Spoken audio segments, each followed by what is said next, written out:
Hello दोस्तों, मैं वीना जायसवाल आपको सुनाने जा रही हूँ मुंशी प्रेमचंद्र जी का लिखा उपन्यास निर्मला का 8वां भाग। इसके पहले भाग में आपने सुना कृष्णा की शादी उसी घर में तय हो चुकी थी जहाँ कभी निर्मला का रिश्ता टूटा था, लेकिन शादी के लिए आए रुपयों ने सबको सोच में डाल दिया, क्योंकि निर्मला ने कहा रुपए मैंने नहीं भेजे। अब आगे। निर्मला ने माता से कहा, इस विवाह की बात सुनकर मुझे बड़ा आश्चर्य हुआ। यह कैसे हुआ अम्मा? माता, यहाँ तो जो सुनता है दांतों उंगली दबाता है। जिन लोगों ने पक्की कराई बात फेर दी और केवल थोड़े से रुपए के लोभ से, वे अब बिना कुछ लिए कैसे विवाह करने को तैयार हो गए, समझ में नहीं आता। उन्होंने खुद पत्र भेजा।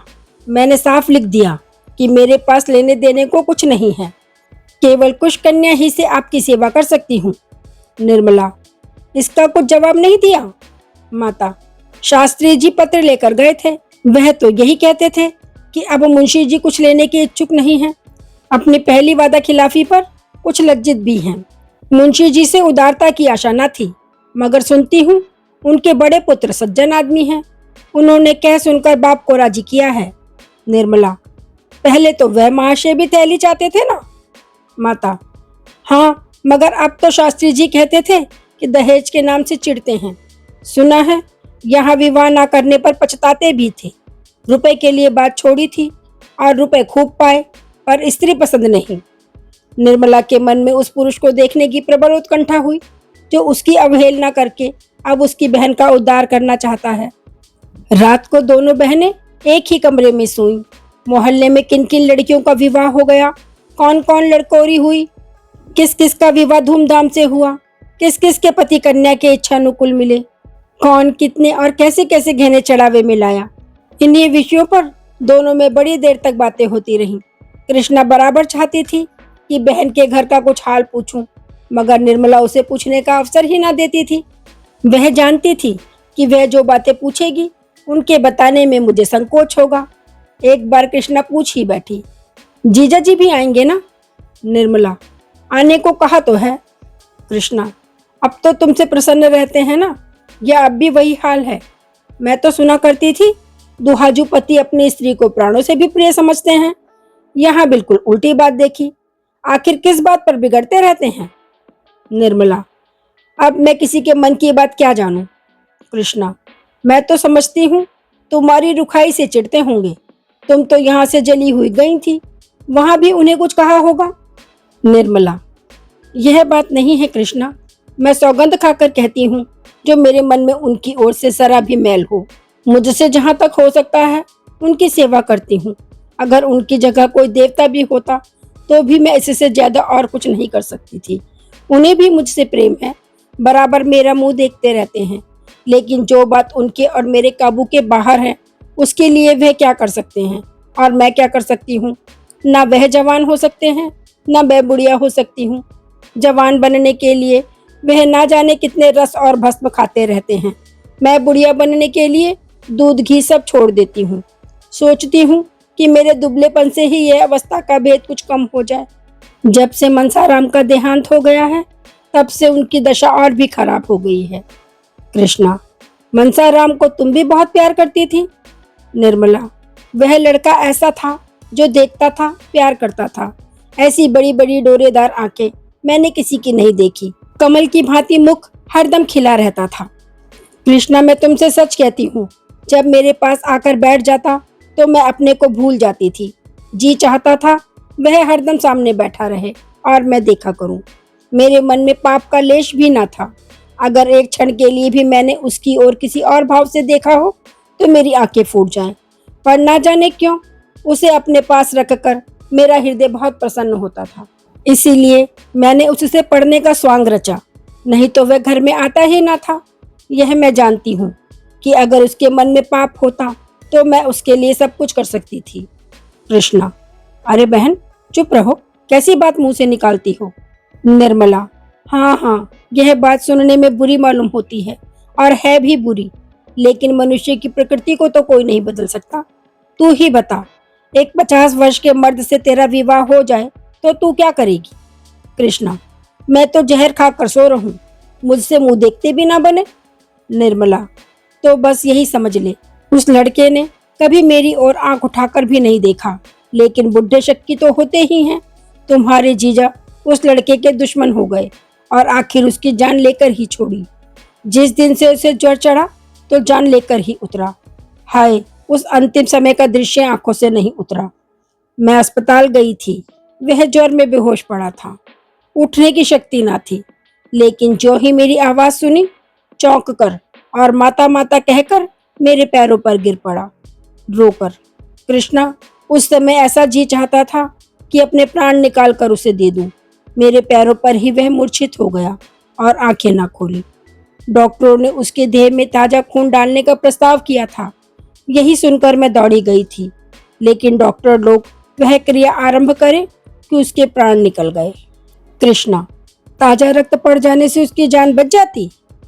निर्मला, कौन जानता है, लेकिन मैं तो अपने रुधिर की अंतिम बूंद तक देने को तैयार थी। अगर वह मुझे देखते ही दौड़कर मेरे पैरों पर ना गिर पड़ता और पहले कुछ रक्त देह में पहुंच जाता तो शायद बच जाता। कृष्णा, तो तुमने उन्हें उसी वक्त लिटा क्यों ना दिया?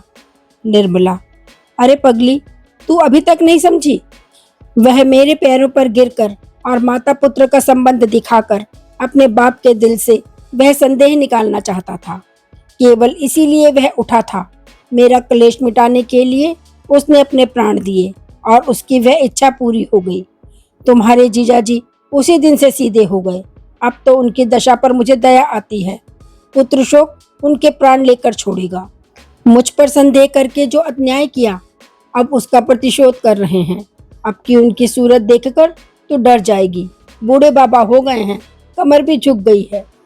कृष्णा, बुढ़े लोग इतने शक्की क्यों होते हैं बहन? निर्मला, यह जाकर बुढ़ों से पूछो।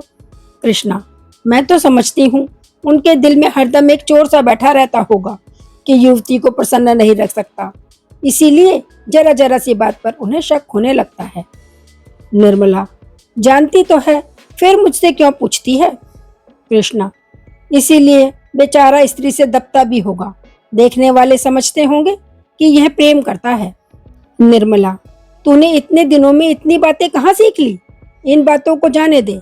बता, तुझे अपना वर पसंद है? उसकी तस्वीर तो देखी होगी। कृष्णा, हाँ, आई तो थी, लाऊं, देखोगी? एक क्षण में कृष्णा ने तस्वीर लाकर निर्मला के हाथ में रख दी। निर्मला ने मुस्कुराकर कहा, तू बड़ी भाग्यवान है। कृष्णा, अम्मा जी ने भी बहुत पसंद किया है। निर्मला, तुझे पसंद है कि नहीं? सो कह, दूसरों की बात ना चला। कृष्णा लजाती हुई, शक्ल सूरत तो बुरी नहीं है, स्वभाव का हाल ईश्वर जाने। शास्त्री जी तो कहते थे ऐसे सुशील और चरित्रवान युवक कम होंगे। निर्मला, यहाँ से तेरी तस्वीर गई थी? कृष्णा, गई तो थी, शास्त्री जी तो ले गए थे। निर्मला, उन्हें पसंद आई? कृष्णा, अब किसी के मन की बात मैं क्या जानूं? शास्त्री जी तो कहते थे बहुत खुश हुए। निर्मला, अच्छा बता, तुझे क्या उपहार दूं? अभी से बता दे, जिससे बनवा रखूं। कृष्णा, जो तुम्हारा जी आए देना। उन्हें पुस्तकों से बहुत प्रेम है, अच्छी अच्छी पुस्तकें मंगवा देना। निर्मला, उनके लिए नहीं पूछती, तेरे लिए पूछती हूँ। कृष्णा, अपने ही लिए तो मैं कह रही हूँ। निर्मला तस्वीर की तरफ देखती हुई, कपड़े सब खद्दर के मालूम होते हैं। कृष्णा, हाँ, खद्दर के बड़े प्रेमी हैं। सुनती हूँ कि पीठ पर खद्दर लाद कर देहातों में बेचने जाया करते हैं। व्याख्यान देने में भी बड़े चतुर हैं। निर्मला, तब तो तुझे भी खद्दर पहनना पड़ेगा, तुझे तो मोटे कपड़ों से चिढ़ थी। कृष्णा, जब उन्हें मोटे कपड़े अच्छे लगते हैं तो मुझे क्यों चिढ़ होगी? मैंने तो चरखा चलाना सीख लिया है। निर्मला, सच? सूत निकाल लेती है? कृष्णा, हाँ बहन, थोड़ा थोड़ा निकाल लेती हूँ। जब वह खद्दर के इतने प्रेमी हैं तो चरखा भी जरूर चलाते होंगे। मैं न चला सकूंगी तो मुझे कितना लज्जित होना पड़ेगा। इस तरह बात करते करते दोनों बहनें सोई। कोई 2 बजे रात को बच्ची रोई तो निर्मला की नींद खुली। देखा तो कृष्णा की चारपाई खाली पड़ी थी। निर्मला को आश्चर्य हुआ कि इतनी रात गए कृष्णा कहाँ चली गई। शायद पानी वानी पीने गई हो, मगर पानी तो सिरहाने रखा हुआ है। फिर कहाँ गई है? उसने 2-3 बार उसका नाम लेकर आवाज दी, पर कृष्णा का पता न था। अब तो निर्मला घबरा उठी। उसके मन में भांति भांति की शंकाएं पैदा होने लगी। सहसा उसे ख्याल आया कि शायद अपने कमरे में चली गई होगी। बच्ची सो गई तो वह उठकर कृष्णा के कमरे के द्वार पर आई। उसका अनुमान ठीक था। कृष्णा अपने कमरे में थी, सारा घर सो रहा था और वह बैठी चरखा चला रही थी। निर्मला दंग रह गई और अंदर जाकर बोली, यह क्या कर रही है रे? चरखा चलाने का समय है ये? कृष्णा चौंक कर उठ बैठी और संकोच से सिर झुकाकर बोली, तुम्हारी नींद कैसे खुल गई? पानी वानी तो मैंने रख दिया था। निर्मला, मैं कहती हूँ दिन को तुझे समय नहीं मिलता जो रात को चरखा लेकर बैठी है। कृष्णा, दिन को फुर्सत नहीं मिलती। निर्मला, सूत देखकर, सूत तो बहुत महीन है। कृष्णा, कहाँ बहन, यह सूत तो मोटा है। मैं बारीक सूत काट कर उनके लिए एक साफा बनाना चाहती हूँ, यही मेरा उपहार होगा। निर्मला, बात तो तूने खूब सोची। इससे अधिक मूल्यवान वस्तु उनकी दृष्टि में और क्या होगी? अच्छा, उठ इस वक्त, कल काटना, कहीं बीमार पड़ जाएगी तो सब धरा रह जाएगा। कृष्णा, नहीं मेरी बहन, तुम चलकर सो, मैं अभी आती हूँ। कृष्णा ने अधिक आग्रह नहीं किया, लेटने चली गई, मगर किसी तरह नींद न आई। ओह, इस समय इसका हृदय कितना प्रफुल्लित हो रहा है। अनुराग ने इसे इतना उन्मत्त कर रखा है। तब उसे अपने विवाह की याद आई। जिस दिन तिलक गया था उसी दिन से उसकी सारी चंचलता, सारी सजीवता विदा हो गई थी। अपनी कोठरी में बैठी वह किस्मत को रोती थी और ईश्वर से विनय करती थी कि प्राण निकल जाएं। महीना कटते देर न लगी। विवाह का शुभ मुहूर्त आ पहुंचा। मेहमानों से घर भर गया। मुंशी तोताराम एक दिन पहले घर से आ गए और उनके साथ निर्मला की सहेली भी आई। निर्मला ने तो बहुत आग्रह ना किया था, वह खुद ही आने को उत्सुक थी। निर्मला की सबसे बड़ी उत्कंठा यही थी कि वर के बड़े भाई के दर्शन करूंगी और हो सका तो उनकी सुबुद्धि पर धन्यवाद दूंगी। सुधा ने हंसकर कहा, तुम उनसे बोल सकोगी? निर्मला, क्यों, बोलने में क्या हानि है? अब तो दूसरा ही संबंध हो गया है और ना बोल सकूंगी तो तुम तो हो ही। सुधा, ना भाई, मुझसे ना होगा। मैं पराए मर्द से नहीं बोल सकती, ना जाने कैसे आदमी हो। निर्मला, आदमी तो बुरे नहीं हैं और तुम्हें उनसे विवाह तो करना नहीं है। जरा सा बोलने में क्या हानि है?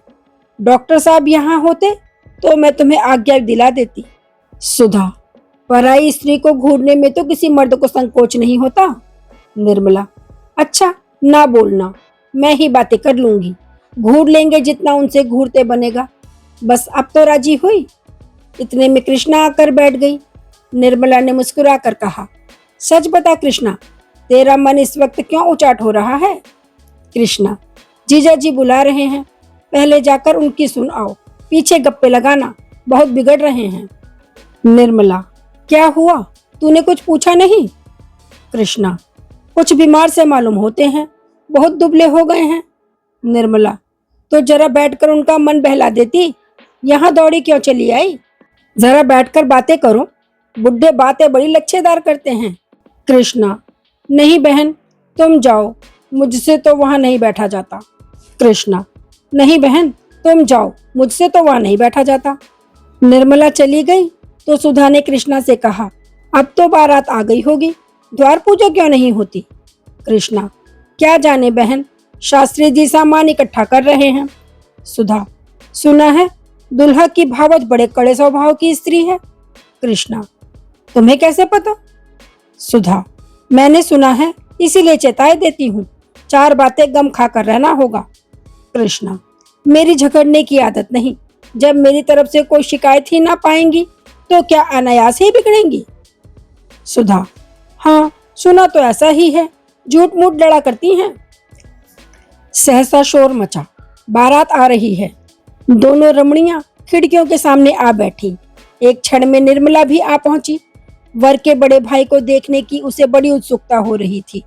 सुधा ने कहा, कैसे पता चलेगा कि बड़े भाई कौन हैं? निर्मला, शास्त्री जी से पूछूं तो मालूम हो, हाथी पर तो कृष्णा के ससुर महाशय हैं। अच्छा, डॉक्टर साहब यहाँ कैसे आ पहुंचे? घोड़े पर क्या है, देखती नहीं हो? सुधा, हाँ है तो वही। निर्मला, उन लोगों से मित्रता होगी, कोई संबंध तो नहीं है। सुधा, अब भेंट हो तो पूछूं, मुझे तो कुछ मालूम नहीं। निर्मला, पालकी में जो महाशय बैठे हुए हैं वह तो दूल्हा के भाई जैसे नहीं दिखते। सुधा, बिल्कुल नहीं, मालूम होता है सारी देह में पेट ही पेट है। निर्मला, दूसरे हाथी पर कौन बैठा हुआ है, समझ में नहीं आता।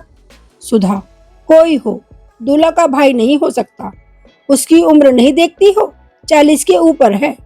निर्मला, शास्त्री जी तो इस वक्त द्वार पूजा की फिक्र में है, नहीं तो जाके उन्हीं से पूछती। संयोग से नाई आ गया, संदूक की कुंजियां निर्मला के पास थी। इस वक्त द्वारचार के लिए कुछ रुपयों की जरूरत थी, माता ने भेजा था। यह नाई भी पंडित मोटेराम के साथ तिलक लेकर गया था। निर्मला ने कहा, क्या अभी रुपए चाहिए? नाई, हाँ बहन, चलकर दे दीजिए। निर्मला, अच्छा चलती हूँ, पहले ये बता, तू दूल्हा के बड़े भाई को पहचानता है? नाई, पहचानता काहे नहीं, यह क्या सामने है? निर्मला, कहाँ, मैं तो नहीं देखती। नाई, अरे वह क्या घोड़े पर सवार हैं, वही तो हैं। निर्मला ने चकित होकर कहा, क्या कहता है, घोड़े पर दूल्हा के भाई हैं, पहचानता है या अटकल से ही कह रहा है?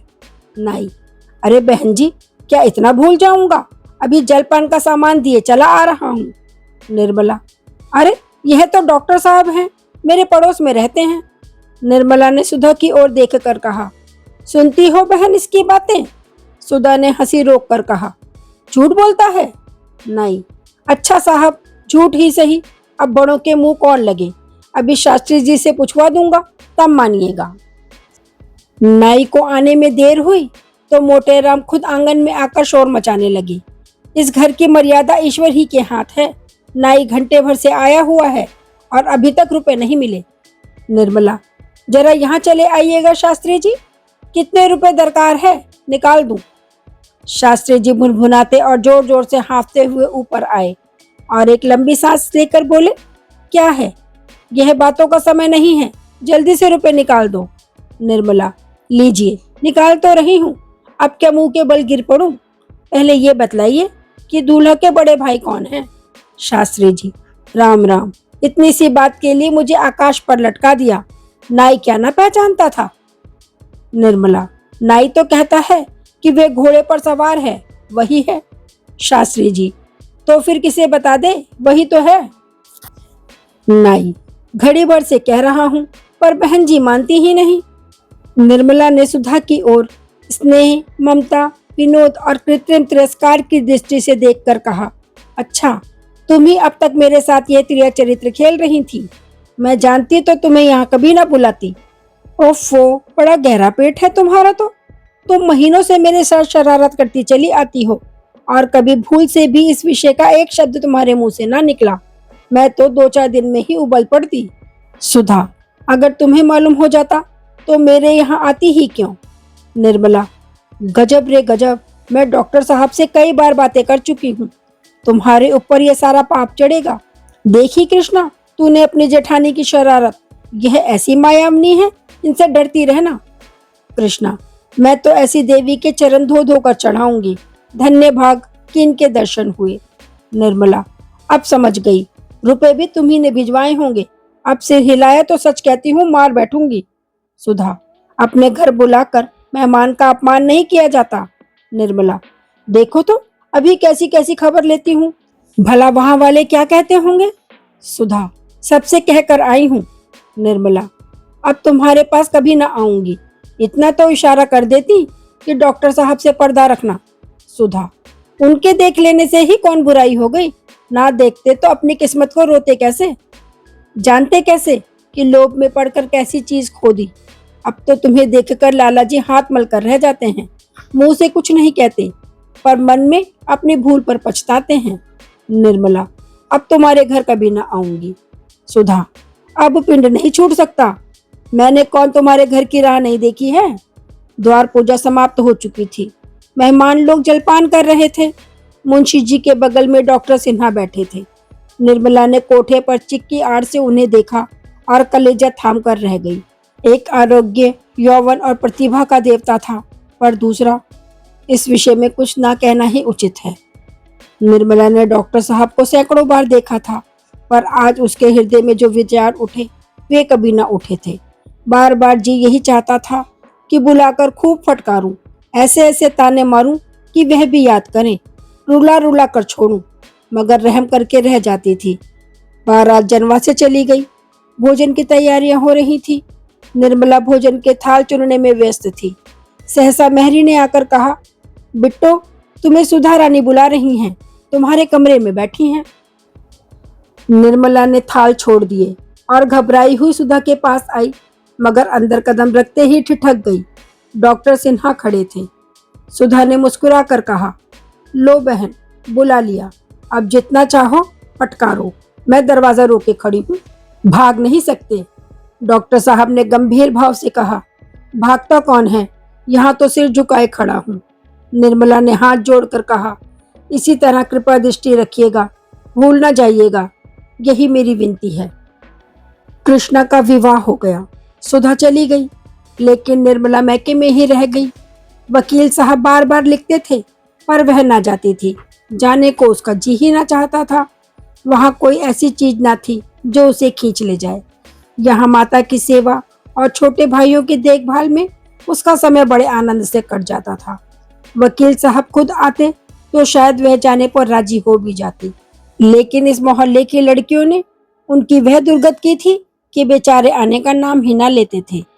सुधा ने भी कई बार पत्र लिखा, पर निर्मला ने उससे भी हीले हवाले किए। आखिर एक दिन सुधा ने नौकर को साथ लिया और आधम की। जब दोनों गले मिल चुकी तो सुधा ने कहा, तुम्हें तो वहां जाते मानो डर लगता है। निर्मला, हाँ बहन, डर तो लगता है। ब्याह की गई, 3 साल में आई, अब की तो वहां उम्र ही खत्म हो जाएगी, फिर कौन बुलाता है और कौन आता है। सुधा, आने को क्या हुआ, जब जी चाहे चली आना। वहां वकील साहब बहुत बेचैन हैं। निर्मला, बहुत बेचैन, रात को शायद नींद ना आती हो। सुधा, बहन तुम्हारा कलेजा पत्थर का है, उनकी दशा देखकर तरस आता है। कहते थे घर में कोई पूछने वाला नहीं, ना कोई लड़का ना बाला, किसी से जी बहलाएं। जब से दूसरे मकान में उठ आए हैं बहुत दुखी रहते हैं। निर्मला, लड़के तो ईश्वर के दिए 2 हैं। सुधा, उन दोनों की बड़ी शिकायत करते थे, जिया तो अब बात ही नहीं सुनता, तुर्की बतुर के जवाब देता है। रहा छोटा, वह भी उसी के कहने में है, बेचारे बड़े लड़के को याद करके रोया करते हैं। निर्मला, जियाराम तो शरारती है, लेकिन वह बदमाशी कब से सीख गया, मेरी तो कोई बात ना टालता था, इशारे पर काम करता था। सुधा, क्या जाने बहन, कहता है आपने भैया को जहर देकर मार डाला, आप हत्यारे हैं, कई बार तुमसे विवाह करने के लिए ताने दे चुका है। ऐसी ऐसी बातें कहता है कि वकील साहब रो पड़ते हैं। अरे और तो क्या कहूँ, एक दिन पत्थर उठाकर मारने दौड़ा था। निर्मला ने गंभीर चिंता में पड़कर कहा, यह लड़का तो बड़ा शैतान निकला, उससे यह किसने कहा कि उसके भाई को उन्होंने जहर दे दिया है। सुधा, वह तुम्ही से ठीक होगा। निर्मला को यह नई चिंता पैदा हो गई, अगर जिया का यही रंग है, अपने बाप से लड़ने पर तैयार रहता है, तो मुझसे क्यों दबने लगा। वह रात को बड़ी देर तक इसी फिक्र में डूबी रही। मनसाराम की आज उसे बहुत याद आई। उसके साथ जिंदगी आराम से कट जाती। इस लड़के का जब अपने पिता के सामने ही ये हाल है, तो उनके पीछे उसके साथ कैसे निर्वाह होगा। घर हाथ से निकल ही गया, आमदनी का ये हाल है, ईश्वर ही बेड़ा पार लगाएंगे। आज पहली बार निर्मला को बच्ची की फिक्र पैदा हुई। इस बेचारी का ना जाने क्या हाल होगा। ईश्वर ने यह विपत्ति मेरे सिर डाल दी, मुझे तो इसकी जरूरत ही ना थी। जन्म ही लेना था तो किसी भाग्यवान के घर जन्म लेती। बच्ची उसकी छाती से लिपटी हुई सो रही थी। माता ने उसको और भी चिपटा लिया, मानो कोई उसके हाथ से उसे छीने लिए जाता है। निर्मला के पास ही सुधा की चारपाई थी। निर्मला तो चिंता सागर में गोता खा रही थी और सुधा मीठी नींद का आनंद उठा रही थी। क्या उसे अपने बालक की फिक्र सताती है? मृत्यु तो बूढ़े और जवान का भेद नहीं रखती, फिर सुधा को कोई चिंता क्यों नहीं सताती? उसे कभी भी भविष्य की चिंता से उदास नहीं देखा। सहसा सुधा की नींद खुल गई। उसने निर्मला को अभी तक जागते देखा तो बोली, अरे अभी तक सोई नहीं? निर्मला, नींद ही नहीं आती। सुधा, आंखें बंद कर लो, अपने आप ही नींद आ जाएगी। मैं तो चारपाई पर आते ही मर सी जाती हूँ। वह जागते भी हैं तो खबर नहीं होती। ना जाने मुझे क्यों इतनी नींद आती है, शायद कोई रोग है। निर्मला, हाँ, बड़ा भारी रोग है, इसे राजयोग कहते हैं। डॉक्टर साहब से कहो दवा शुरू कर दे। सुधा, तो आखिर जागकर क्या सोचूं? कभी कभी मैके की याद आ जाती है तो उस दिन आग जरा देर में लगती है। निर्मला, डॉक्टर साहब की याद नहीं आती? सुधा, कभी नहीं, उनकी याद क्यों आए? जानती हूँ कि टेनिस खेलकर आए होंगे, खाया पिया होगा और आराम से लेटे होंगे। निर्मला, लो, सोहन भी जाग गया। जब तुम जाग गई तो भला वो कैसे सोने लगा? सुधा, हाँ बहन, इसकी अजीब आदत है। मेरे साथ सोता और मेरे साथ ही जागता है। उस जन्म का कोई तपस्वी है। देखो, इसके माथे पर तिलक का कैसा निशान है। सुधा, इसका ब्याह मैं तेरी बच्ची से करूंगी। निर्मला, चलो बहन, गाली देती हो? बहन से भी भाई का ब्याह होता है? सुधा, मैं तो करूंगी, चाहे कोई कुछ कहे। ऐसी सुंदर बहू और कहाँ पाऊंगी। फिर बच्चे को छू कर बोली, जरा देख तो बहन, इसकी देह कुछ गर्म है या मुझे ही मालूम होती है? निर्मला ने सोहन का माथा छूकर कहा, अरे नहीं, देह गर्म है। यह ज्वर कब आ गया? दूध तो पी रहा है ना? सुधा, अभी सोया था, तब तो देह ठंडी थी, शायद सर्दी लग गई। उड़ाकर सुलाए देती हूँ, सवेरे तक ठीक हो जाएगा। सवेरा हुआ तो सोहन की हालत और भी खराब हो गई। उसकी नाक बहने लगी और बुखार भी तेज हो गया। आंखें चढ़ गईं और सिर झुक गया। ना वह हाथ पैर हिलाता था, ना हंसता बोलता था, बस चुपचाप पड़ा था। कुछ खांसी भी आने लगी।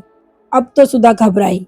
निर्मला की भी राय हुई कि डॉक्टर साहब को बुलाया जाए, लेकिन उसकी बूढ़ी माता ने कहा, डॉक्टर हकीम का यहाँ कुछ काम नहीं। साफ तो देख रही है कि बच्चे को नजर लग गई है, भला डॉक्टर क्या करेगा? सुधा, अम्मा जी, भला ये नजर कौन लगा देगा? अभी तक तो बाहर कहीं गया भी नहीं। माता, नजर कोई नहीं लगाता बेटी, किसी न किसी आदमी की ढीठ बुरी होती है, अपने ही आप लग जाती है। कभी कभी माँ बाप तक की नजर लग जाती है। मैं तो इसे हुमकते देखकर डरी थी कि कुछ न कुछ अनिष्ट होने वाला है। आंखें नहीं देखती हो कितनी बढ़ गई हैं। यही नजर की सबसे बड़ी पहचान है।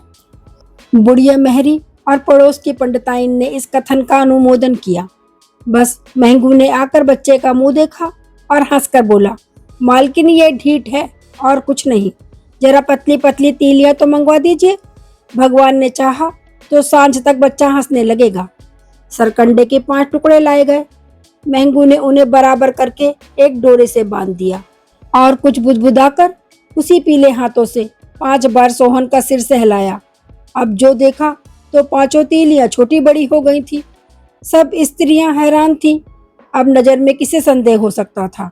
महंगू ने फिर बच्चे को तीलियों से सहलाना शुरू किया।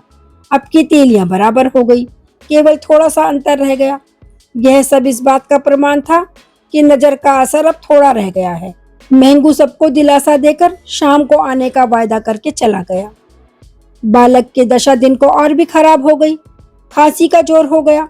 शाम के समय महंगू ने आकर फिर तीलियों का तमाशा किया। इस वक्त 5 तीलियां बराबर निकली। स्त्रियां निश्चित हो गई, लेकिन सोहन को सारी रात खांसते गुजरी, यहाँ तक कि कई बार उसकी आंखें उलट गईं। सुधा और निर्मला दोनों ने बैठकर सवेरा किया। खैर, रात कुशल से कट गई। अब वृद्धा माता जी नया रंग लाईं। महंगू नजर न उतार सका, इसलिए अब किसी मौलवी से फूंक डलवाना जरूरी हो गया। सुधा भी अपने पति को सूचना न दे सकी। मेहरी सोहन को एक चादर में लपेटकर मस्जिद में ले गई और फूंक डलवा आई। शाम को भी फूंक छोड़ी गई, पर सोहन ने सिर न उठाया। रात आ गई। सुधा ने मन में निश्चय किया कि रात कुशल से बीतेगी तो सुबह ही पति को तार भेजूंगी। लेकिन रात कुशल से ना बीतने पाई। आधी रात जाते जाते बच्चा हाथ से निकल गया। सुधा की जीवन संपत्ति देखते देखते उसके हाथों से छिन गई। वही जिसके विवाह का 2 दिन पहले विनोद हो रहा था, आज सारे घर को रुला रहा है। जिसकी भोली भाली सूरत देखकर माता की छाती फूल उठती थी, उसी को देखकर आज माता की छाती फटी जाती है। सारा घर सुधा को समझाता था और उसके आंसू ना थमते थे, सब्र ना होता था। सबसे बड़ा दुख इस बात का था कि पति को कैसे मुंह दिखाऊंगी। उन्हें खबर तक ना थी। रात को ही तार दिया गया और दूसरे दिन डॉक्टर सिन्हा 9 बजते बजते मोटर पर आ पहुंचे। सुधा ने उनके आने की खबर पाई तो और भी फूट फूट कर रोने लगी। डॉक्टर साहब कई बार अंदर आए पर सुधा उनके पास ना गई। उनके सामने कैसे जाए, कौन मुंह दिखाए। उसने अपनी नादानी से उनके जीवन का रत्न छीनकर दरिया में डाल दिया था। अब उनके पास जाते उसकी छाती के टुकड़े टुकड़े हुए जाते थे। बालक को उसकी गोद में देखकर पति की आंखें चमक उठती थी। बालक ठुमक कर पिता की गोद में चला जाता था। माता फिर बुलाती तो पिता की छाती से चिपट जाता था और लाख चुमकारने पर भी बाप की गोद ना छोड़ता था। सुधा एक क्षण के लिए भी निर्मला को ना छोड़ती थी कि कहीं पति से सामना ना हो जाए। निर्मला ने कहा, बहन अब जो होना था हो चुका, अब उनसे कब तक भागती फिरोगी, रात ही को चले जाएंगे, अम्मा कहती थी। सुधा ने सजल नेत्रों से ताकते हुए कहा, कौन मुंह लेकर उनके पास जाऊं, मुझे डर लग रहा है कि उनके सामने जाते ही मेरे पैर न थरथराने लगे और मैं गिर न पड़ूं। निर्मला, चलो मैं तुम्हारे साथ चलती हूँ, तुम्हें संभाले रहूंगी। सुधा, मुझे छोड़कर भाग तो ना जाओगी। निर्मला, नहीं नहीं, भागूंगी नहीं। सोहन को वह बहुत प्यार करते थे बहन, ना जाने उनकी चित्त की क्या दशा होगी। मैं उन्हें क्या ढांढस दूंगी, आप ही रोती रहूंगी। क्या रात को ही चले जाएंगे। निर्मला, हाँ, अम्मा जी तो कहती थी छुट्टी नहीं ली है।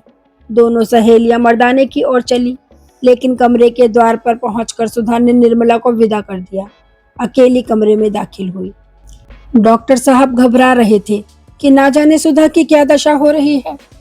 सुधा को देखते ही डॉक्टर साहब उठ खड़े हुए और उसके समीप आकर बोले, तुम कहाँ थी सुधा, मैं तुम्हारी राह देख रहा था। सुधा की आंखों में कमरा तैरता नजर आया। पति की गर्दन में हाथ डालकर उसने छाती पर सिर रख दिया और रोने लगी। डॉक्टर साहब ने पत्नी के कपोलों को दोनों हाथों में लेकर कहा, सुधा, तुम क्यों दिल छोटा करती हो। सोहन अपने जीवन में जो कुछ करने आया था कर चुका था, फिर वह क्यों बैठा रहता। सुधा ने सिसकते हुए कहा, मैं नजर के धोखे में थी, हाय तुम उसका मुंह भी ना देख सके। यह कहते कहते सुधा के आंसू फिर उमड़ आए। क्या तुम आज ही जा रहे हो। डॉक्टर, हाँ, छुट्टी लेने का मौका ना था, इसलिए ऐसे ही आ गया। सुधा, मैं तो आज ना जाने दूंगी। डॉक्टर, जी तो मेरा भी नहीं चाहता। सुधा, तो मत जाओ, तार दे दो, मैं भी तुम्हारे साथ चलूंगी, निर्मला को भी साथ लेती चलूंगी। सुधा वहां से लौटी तो उसके हृदय का बोझ हल्का हो गया था। पति की प्रेम पूर्ण कोमल वाणी ने उसके सारे शोक और संताप का हरण कर लिया था। बस ये कहानी आज यहीं तक। क्या निर्मला वापस तोताराम के पास जाएगी और दोनों बेटे जियाराम और सियाराम को कैसे संभालेगी, यह देखेंगे हम अगले अंक में।